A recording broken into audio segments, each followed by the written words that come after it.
Sebelumnya saya mohon maaf, beribu maaf dengan kerendahan hati kepada Bapak Ibu sekalian yang mungkin sudah menggeluti, sudah memiliki ilmu spiritual supranatural, ilmu dalam berketuhanan yang menyangkut dengan realita.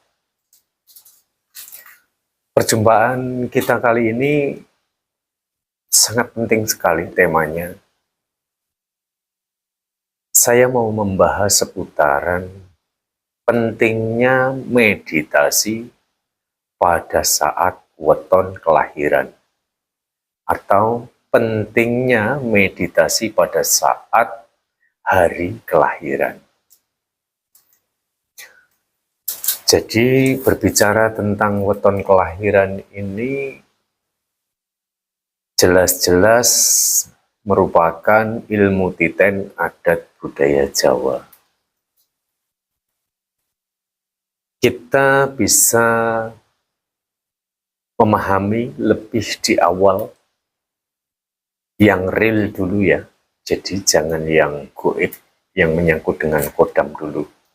Karena untuk memahami tentang keilmuan, kita harus belajar setingkat demi setingkat. Sesuatu yang bisa kita nalarkan, kita logiskan, yang bisa kita rasakan, dan kita menyadarinya. Meditasi. Kalimat meditasi ini lebih kepada melihat ke dalam diri. Kalau berdoa, yang ada di dalam diri diajak berdoa kepada Tuhan semesta. Siapa yang ada di dalam diri? Tentunya banyak sekali. Banyak kita dengar orang-orang membahas seputaran tentang keilmuan energi meditasi, spiritual, supranatural. Namun sebetulnya sebuah energi apapun ini bisa dilogiskan. Nah, di sini saya mau mengajak kita berpikir sehat. Tidak semuanya spiritual, supranatural Jawa ini menyangkut dengan sesuatu yang lenik, yang goib, katakanlah kodam. Walaupun tidak bisa dipungkiri, di Jawa ini yang namanya genderuwo, yang namanya wewe gombel, yang namanya suara-suara aneh hidup di perkampungan seperti saya ini, sudah bukan hal yang asing lagi. Bahkan diparani genderuwo itu juga bukan sesuatu yang tidak mungkin. Tapi bukan berarti kita lantas menjustis semuanya ini ada kaitannya dengan hal-hal seperti itu. Gitu ya. Baik, meditasi pada saat weton kelahiran memiliki manfaat. Yang pertama adalah bisa merasakan sesuatu yang hidup di dalam diri. Apa yang hidup di dalam diri? Kita hidup ini dari mana? Dari makanan. Di dalam makanan itu ada apa? Organisme. Organisme yang terdapat pada buah-buahan yang langsung kita telan akan pindah masuk ke dalam tubuh kita. Dan akan menjadi nutrisi. Nutrisi ini kemudian akan berubah menjadi energi, logik, dan nalar. Gitu ya. Sayur-sayuran, nasi, daging yang kita masak, sebagian besar sesuatu yang hidup yang berada di dalamnya ini mati. Tapi sebagian juga akan masuk ke dalam tubuh kita. Nah, lalu apa? Yang ada di dalam tubuh kita ini kira-kira berantem atau enggak? Karena manusia ini adalah makhluk organik. Tubuh ini hanya merupakan sebuah wadah untuk banyak kehidupan. Nggak percaya? Boleh ditanyakan kepada adik-adik kita yang pegang alat-alat teknologi modern seperti mikroskop dan yang lain sejenisnya. Gitu ya. Jadi mikroskop ini adalah kaca pembesar. Gitu. Dan untuk organ dalam tubuh manusia ini, kalau nggak ada sesuatu yang hidup di dalam tubuh kita, kita juga tidak akan bisa memerintah otak kita ini, memerintah tangan kita bergerak ini, nggak bisa. Tanpa sesuatu yang hidup, selain tubuh, selain diri kita ya, kesadaran kita ini ada lagi yang hidup. Tanpa sesuatu yang hidup itu, kita juga tidak bisa berpikir. Dari mana kecerdasan kita? Karena kecerdasan kita ini diproduksi melalui nutrisi. Di sebuah kecerdasan, manusia ini bisa datang, bisa muncul dilalui dengan cara meditasi itu tadi salah satunya. Dengan menyadari sesuatu yang hidup, difokuskan dari nafas terlebih dahulu pada saat wetona. Meminta maaf kepada mereka semua yang hidup. Mengucapkan banyak terima kasih. Dan mengucapkan banyak terima kasih juga keluar diri. Karena sejatinya, secara faktanya, tubuh kita masih bisa ada sampai saat ini. Karena seluruh ekosistem yang berada di sekitar lingkungan rumah kita ataupun di luaran sana. Itu ya. Namun sayangnya, entah kita ini belajar dari kurikulum yang salah, atau secara tidak berurutan, sampai ini otak kita ini cara berpikirnya itu loncat-loncat. Yang realitas saja belum bisa untuk kita pahami, bagaimana kita mau memahami tentang yang gaib. Gitu. Jadi, mohon maaf, seperti saya yang memang secara garis suratannya adalah garis keturunan orang Jawa. Di dalam mencari kesejatian, di dalam mencari hakikat daripada arti sebuah kehidupan supaya tidak salah langkah, saya ini dan juga dulur-dulur yang lain ini banyak sekali berhati-hati. Jadi tidak semuanya ini terjebak oleh dengan sesuatu yang goib, katakanlah mungkin alam jin, alam siluman, alam lelembut, kodam, dan yang lain sebagainya. Tapi, walaupun kita mengetahui makhluk-makhluk goib ini, nah, ada yang hidup bersandingan dan saling mendoakan, saling menghormati, saling memberikan dukungan, kesadaran kepada Tuhan, gitu. Jadi karena masing-masing sesuatu yang hidup, makhluk ciptaan Tuhan yang Maha Esa ini kan tanpa ada kabar sebelumnya, tanpa ada pemberitaan, tanpa ada negosiasi, tiba-tiba semuanya sudah langsung terlahir. Kayak gitu ya. Nah, jadi kalau kita mau mengkaji semuanya dengan menggunakan nalar yang telah diberikannya, dengan menggunakan rasa yang telah dianugerahkannya, menyadari yang ada di dalam diri, yang ada di luar diri, saya yakin tidak mungkin manusia akan diombang-ambing oleh berbagai macam kurikulum. Nah, di sini betapa pentingnya meditasi, apalagi meditasi nafas. Perhatikan, ketika kita bermeditasi, tarik nafas dulu dari hidung. Karena kodratnya manusia kan tarik nafas dari hidung. Kenapa kok tidak dari mulut? Karena kita harus sadar dan menggunakan nalar. Hidung kita ini ada bulu-bulu hidungnya ini untuk memfilter, gitu ya. Maka harus kita tarik pelan-pelan.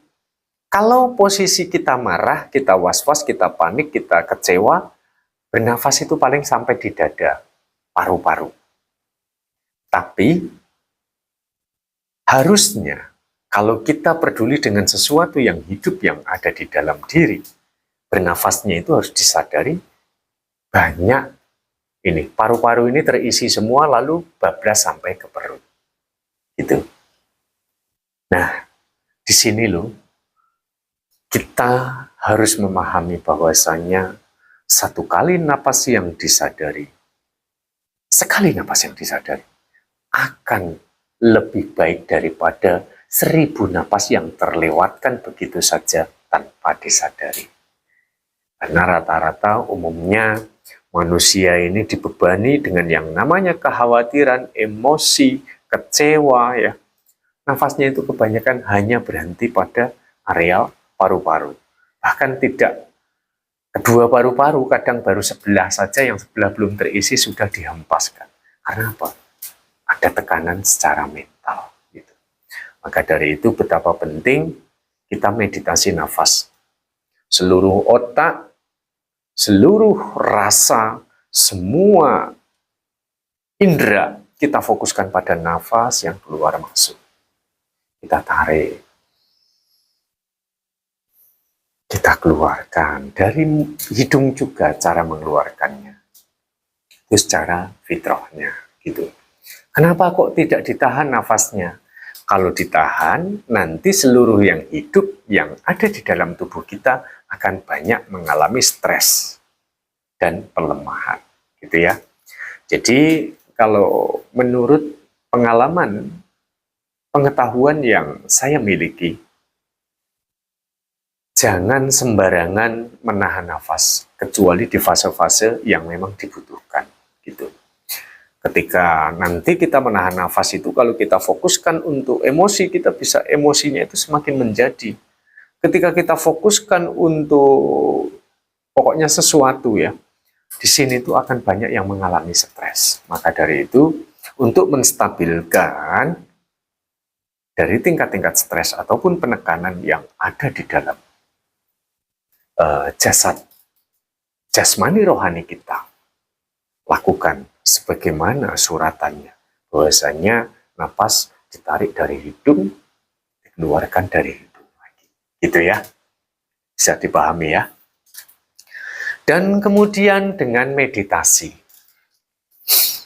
Ini kerap sekali diimbangi dengan yang namanya doa. Doa yang dipanjatkan biasanya kepada kedua orang tua. Kalau orang Jawa, ajaran jati diri ini kepada dulur sejati, sedulur papat, limo pancer. Nah, setelah meditasi ini tadi, meditasi, oh ya, sebentar. Meditasi ini harus dilakukan berapa lama toh? Meditasi ini bervariasi. Jadi senyamannya saja, jangan dipaksakan waktunya. Jadi atur saja nafas di mana kita mungkin sedang melakukan aktivitas kok capek. Entah beberapa kali nafas yang disadari itu juga termasuk bagian dari meditasi. Ada juga pada saat malam-malam tertentu itu juga bagian dari meditasi. Pada saat malam weton kelahiran dipakai untuk meditasi itu juga sangat luar biasa. Gitu ya. Dan kita melanjutkan lagi. Mendoakan kedua orang tua. Mendoakan dulur sejati. Sedulur papat limo pancer. Sedulur papat ini apa toh dalam istilah Jawa? Hati-hati di dalam menelaah kalimat, sumber-sumber yang asalnya plos.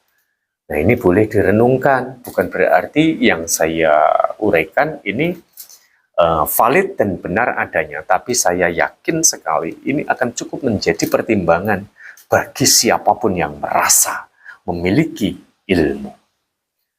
Ini akan bisa menjadi pertimbangan bagi siapapun yang ingin betul-betul mengetahui sedulur sejatinya. Sedulur papat limo pancer. Kakang kawah adi ari-ari getih puser. Ya, saya ulangi sekali lagi, kakang kawah, adi hari-hari, getih puser. Nah, penjabarannya seperti apa? Kakang kawah ini adalah air ketuban, di mana pada saat kita di alam kandungan biung kita, ibunda tercinta kita, kakang kawah inilah atau yang disebut air ketuban inilah yang melindungi kita dari seluruh yang tidak baik. Maksudnya serangan-serangan penyakit seperti itu ya. Nah, ini dia berputar-putar. Air ketuban ini kita melindungi diri kita. Nah, yang berputar-putar ini siapa? Banyak sekali yang namanya sel yang terdapat pada air ketuban ibu hamil. Nah, dalam istilah ilmu rasa, ilmu kebatinan, siapapun atau apapun bentuknya, kalau di dalam wadah satu kandungan dengan ibu kita, dikatakan atau dinamakan ini loh sedulur, gitu. Ini loh tunggal, gitu ya. Ini loh saudara. Hanya saja bentuknya sel dan totalnya adalah miliaran, bahkan triliunan.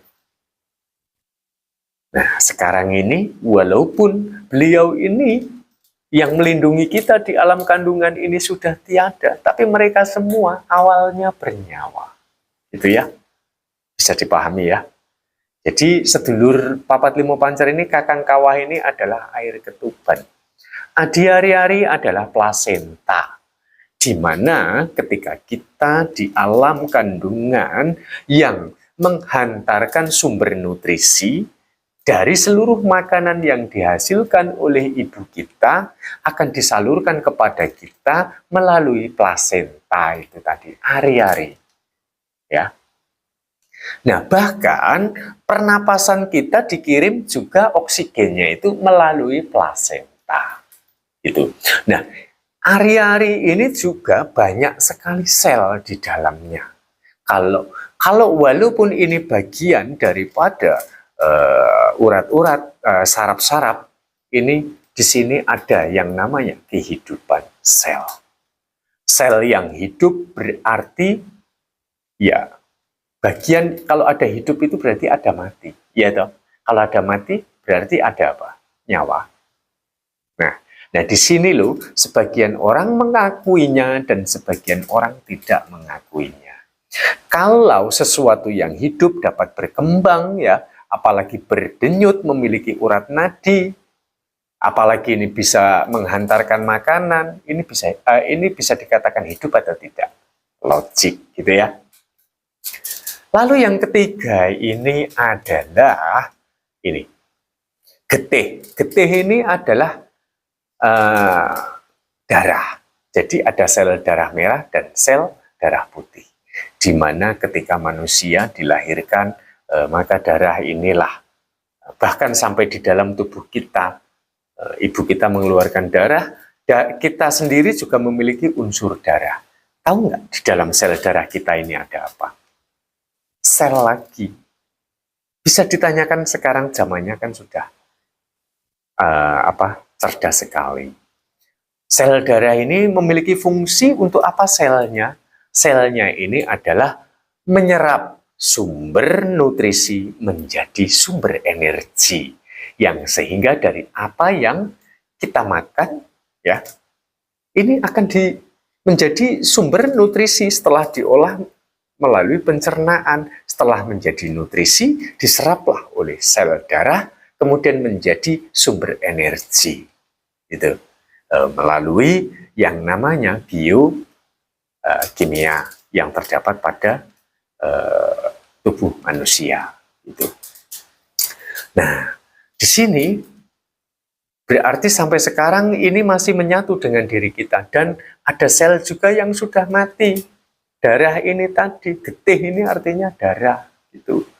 Nah, kirim doa ini tadi nanti ya akan saya jelaskan. Dan yang terakhir adalah puser. Ketika plasenta dipotong, ya, maka plasenta ini biasanya sama kawah ini dan juga getih biasanya akan bercampur namanya orang lahiran ya. Dan puser ini yang sampai sekarang ini loh disapeh atau disapi. Biasanya kalau ibu kita yang menyuapi dari plasenta, sekarang wayahnya ibu kita menyuapi di alam ini. Pada akhirnya tumbuh dewasa, gitu ya. Nah, berarti puser ini tadi adalah apa? Puser ini tadi adalah pintu untuk pada saat di alam kandungan kita menerima semuanya, oksigen dan juga seluruh nutrisi yang membuat kita memiliki energi di dalam rahim. Kita di dalam rahim bisa gerak-gerak, gitu ya. Nah, di sini loh. Pancer ini adalah sebuah kesadaran yang dimiliki oleh manusia. Sehingga sebelum melakukan apapun, kalau manusia menggunakan kesadarannya biasanya akan memiliki hati yang sangat mulia. Gitu. Nah, di sini, maka betapa pentingnya meditasi, melihat di dalam diri, asal-usul diri kita tercipta dari mana, dan mendoakan keluar, gitu ya. Doakan keluar. Nah, kenapa kok harus mendoakan keluar? Bukannya Tuhan ada di dalam diri kita sendiri, di dalam tiap-tiap individu? Jawabnya memang iya. Tapi setelah kita beranjak dewasa, kita disuapi langsung oleh bumi. Yang kita makan sehari-hari, itu kan yang dihasilkan oleh bumi. Bahkan dari alam kandungan pun sebetulnya ibunda kita yang dikirimkan itu dari yang dihasilkan oleh bumi, gitu ya. Nah, jadi sedulur papat limo pancer ini adalah bisa dikatakan sedulur sejati, tunggal getih, gitu ya, tunggal darah, maksudnya itu tunggal saudara sekandungan. Gitu loh ya. Mau bentuknya apa sel itu, karena dia bisa mengantarkan sesuatu, bisa tumbuh dan sebagainya. Kalau sesuatu yang bisa bergerak, berdenyut, bisa berkembang, berarti bisa dikatakan apa? Organisme, gitu ya. Nah, lalu kemudian di sini saya mau membahas tentang seputaran puasa pada saat wetonan. Manfaat hakikat puasa ini pada saat weton kelahiran itu untuk apa toh? Nah, di sini loh ya, banyak sekali yang menurut saya ini puasa ini masih banyak yang tidak tahu makna hakikatnya itu adalah kinerja pola pikir kita, seluruh energi yang kita miliki, kekuatan yang kita miliki, semuanya diproduksi dan dikembangkan oleh yang namanya energi. Nah, sedangkan seluruh energi yang kita miliki dari tenaga ataupun pikiran kita diproduksi melalui nutrisi. Nah, nutrisi ini tadi diproduksi melalui apa yang dimunculkan oleh bumi, tumbuh-tumbuhan dan juga binatang. Nah, maka dari itu betapa pentingnya kita berdoa keluar diri, apalagi diimbangi dengan puasa. Berdoa keluar diri ini adalah mendoakan juga yang telah berbuat baik kepada kita sedari kita masih menjadi sel, sampai menjadi embrio, menjadi janin bayi, dan kita terlahir selalu disuapi oleh bumi melalui apa yang ditumbuhkannya. Gitu ya. Walaupun binatang, walaupun apapun itu, kalau hidup berarti ada mati. Kalau ada hidup, ada mati, berarti mereka semua memiliki nyawa. Gitu ya. Nah, jadi betapa pentingnya sebagai ungkapan rasa terima kasih. Makanya yang ada di dalam diri ini kita sadari dulu, kita minta maaf dulu, kita mengucapkan terima kasih dulu, lalu kemudian kita ajak dengan sangat sadar dengan pola pikir yang sehat untuk berterima kasih kepada yang ada di luar diri, mendoakan mereka kepada Tuhan Sang Pencipta alam. Gitu ya, logik ya. Nah, kalau masalah tentang klenik, tentang ini nanti dulu. Jadi kapan-kapan nanti akan saya bahas masalah ini. Jadi yang namanya dengan ilmu sejatinya, ilmu itu setelah kita mungkin berguru dari si A, si B, orang yang katakanlah dianggap sakti ataupun mengerti, setelah kita membaca buku-buku yang bertuah, yang katanya sejarah dan sebagainya, maka kita harus melakukan perjalanan batiniah sendiri, kita harus mandiri tanpa adanya guru, tanpa adanya guru pembimbing dari luar diri. Ini perjalanan batiniah loh ya. Jadi perjalanan batiniah ini yang bisa mengawal, ya yang ada di dalam diri kita ini. Guru tidak bisa melindungi kita, nggak bisa. Karena alam kita ini sudah mutlak. Ini ada pagar, dipagari oleh Tuhan Yang Maha Esa secara langsung. Nggak sembarang orang bisa menembus tubuh kita, gitu. Nah, Bapak Ibu sekalian, sebetulnya ada banyak sekali kalau kita mau mengkaji semuanya setahap demi setahap, setahap demi setahap, kayak gitu. Di pentingnya meditasi pada saat petonan yang diimbangi dengan puasa. Puasa ini apa toh? Kalau tubuh kita tidak makan rasanya gimana? Lemas, ya. Nah, yang ada di dalam tubuh kita, kalau tidak kita beri makan, dia lemas atau tidak? Jawabnya juga lemas, logik gitu ya. Yang tadinya dia ini eksistensinya itu di dalam diri ngajak begini, ramai sekali di otak kita, pengennya berjalan ke sana, pengen buru kesenangan kayak gitu, kemana-kemana kayak gitu. Pada akhirnya mereka semua juga lemas. Jadi bukan wadah kita saja ini yang lemah, mereka semua juga ikut lemah gitu. Pada akhirnya apa? Dia akan mengurangi aktivitasnya di dalam tubuh. Karena mengingat seluruh kecerdasan kita ini dikembangkan melalui apa yang kita makan, maka dengan meliburkan makan, tapi minta maaf dulu dengan seluruh yang hidup yang ada di dalam diri. Nah, kita ajak tenang. Ini kita puasa dulu ya, kita jangan makan dulu, karena ini saatnya kita ini untuk menyelaraskan jiwa, supaya di dalam berangan-angan atau memiliki sebuah impian, harapan itu tidak bercampur dengan hawa nafsu dan keinginan dari leher ke atas gitu. Logik ya. Nah, maka dari itu harusnya kalau sudah berpuasa, kalau sudah meditasi, maka akan bisa ini selaras gitu. Karena tubuh lemas, seluruh sel-sel organisme, mikroorganisme yang ada di dalam tubuh, sel-sel jamur dan mikroba yang lain semuanya di dalam tubuh ini, dia akan menurunkan eksistensinya di situ. Keselarasan akan lebih dapat tercipta. Sehingga dengan melakukan itu penuh dengan kesadaran ya, menghubungkan yang ada di dalam diri kepada luar diri, saling bercinta kasih dan kesadaran mengingat Tuhan Yang Maha Esa. Bisa bayangkan sendiri. Nah, ini menurut saya dasar ilmu sejatinya ilmu.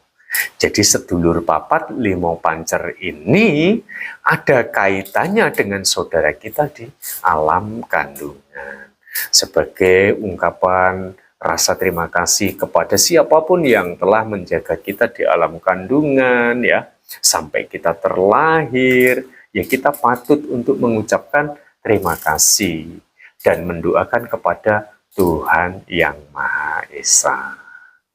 Nah, di sini loh yang namanya ilmu sedulur sejati, ilmu sedulur papat limo pancer.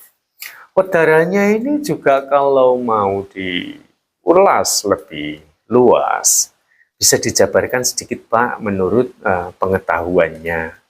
Baik, tapi kalau nanti mungkin tidak sependapat, saya mohon maaf. Tapi saya yakin sekali karena ilmu yang pengetahuan yang saya miliki ini adalah saya langsung merasa minta kepada Tuhan agar membimbing saya melalui seluruh yang hidup di dalam tubuh saya. Gini ya. Sedulur papat limo pancer. Sing manggon ana ning jagat wetan sing rupane putih.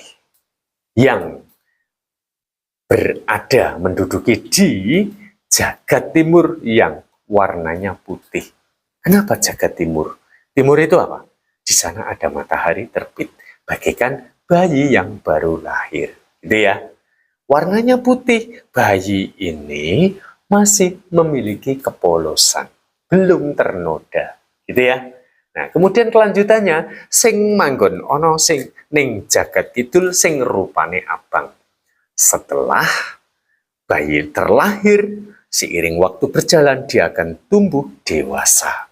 Setelah dewasa, rupanya abang, warnanya merah. Merah yang melambangkan daripada getih ataupun darah. Darah apa? Darah muda-mudi. Itu ya. Nah, kalau darah muda-mudi itu apa? Banyak keinginannya, memiliki cita-cita, memiliki harapan, memiliki cinta, dan sebagainya. Kayak gitu ya. Nah, lalu kemudian urutannya, sing manggon ana ning jagat kulon sing rupane kuning. Apa? Sing manggon ning jagat kulon sing rupane kuning. Karena manusia ini adalah makhluk organisme yang dimakan dari yang dihasilkan oleh tumbuh-tumbuhan. Bagaikan daun, warnanya sudah menguning. Kalau di sing manggon kulon ini kan barat. Tadi matahari terbit, matahari tenggelam. Berarti menapaki apa? Usia senja. Bagaikan daun ini sudah menguning, sebentar lagi akan rontok gitu ya. Nah, maka dari itu harus bisa mengurangi keinginan-keinginannya. Jangan menjadi anak kecil lagi, jangan menjadi muda-mudi lagi. Harus dikurangi sifat kekanak-kanakan dan muda-mudinya.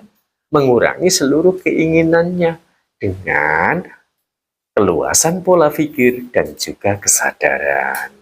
Nah, setelah menapaki fase itu, sing manggon ono ning jagat lor sing rupane ireng.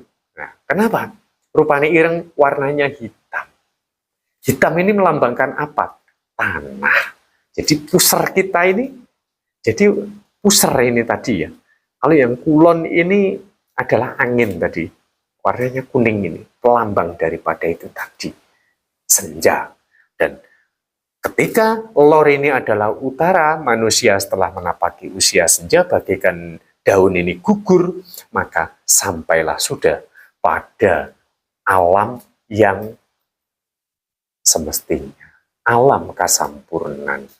Seluruh tulang belulang akan kembali pada tanah, seluruh darah yang mengalir akan kembali pada air, nafas kita akan kembali pada udara. Ya. Kemudian kita ini semuanya akan kembali pada asalnya, gitu ya. Nah, di sini tadi ada sedikit agak lupa. Yang darah akan kembali pada air, ini saya ulangi daripada nanti bingung ya, menyerap sedikit-sedikit, yang penting paham. Yang darah ini akan kembali kepada air, lalu kemudian yang selatan ini tadi,